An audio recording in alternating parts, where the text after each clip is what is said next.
is done.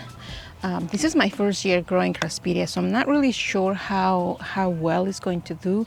I read that it's a cool crab, and I'm just gonna give it a try. I am giving it this entire bed.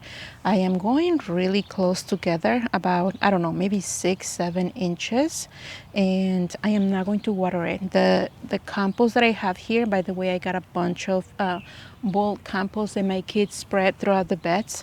The compost that I have here is a little bit wet. It rained the last couple of days, so it's nice and moist. And also the seedlings that I planted here, they were not dry. They were nice and water. So I am not going to even load them with water right now. We're supposed to have some rain tomorrow. We'll see.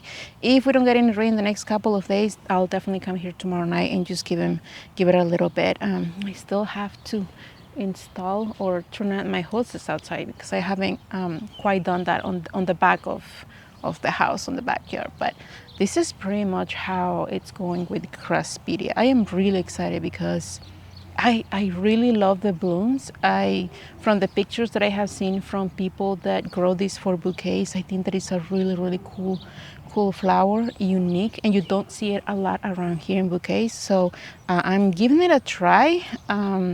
If you have grown craspedia, give me some tips in the comments, please, because I will appreciate it. So I am probably going to, I don't know, I have so many things to do. I can't even decide which one. My kids also did a great job filling up all of these raised beds over here. I still have to do a little bit of a touch up spreading the compost that they use over here.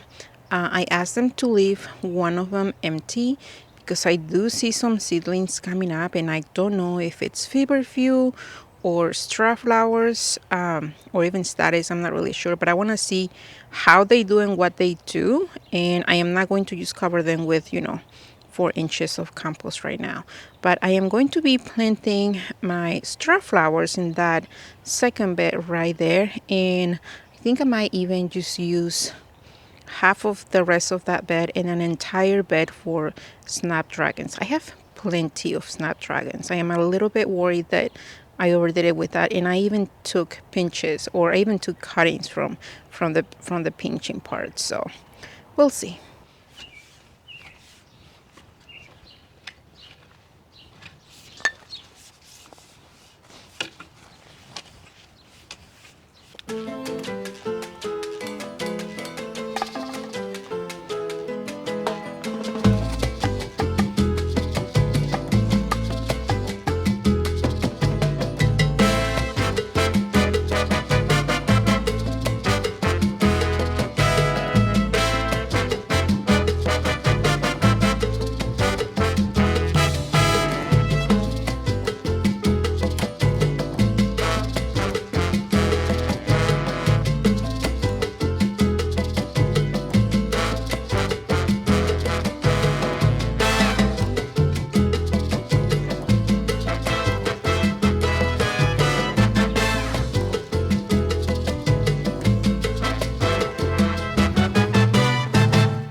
So this is how this bed looks like. These in the front are snapdragons. This is an entire bed, a 10 by 20 tray of 72 plugs of snapdragons. That is good to know because I can definitely fit 3 entire 3 entire flats here of snapdragons. That's good to know for, and this is really for me for next year. The sun keeps coming in and out and it's messing up with my video, but you get the idea how this bed is going to be. The snapdragons are really close. I like to place them this way. They always do great for me.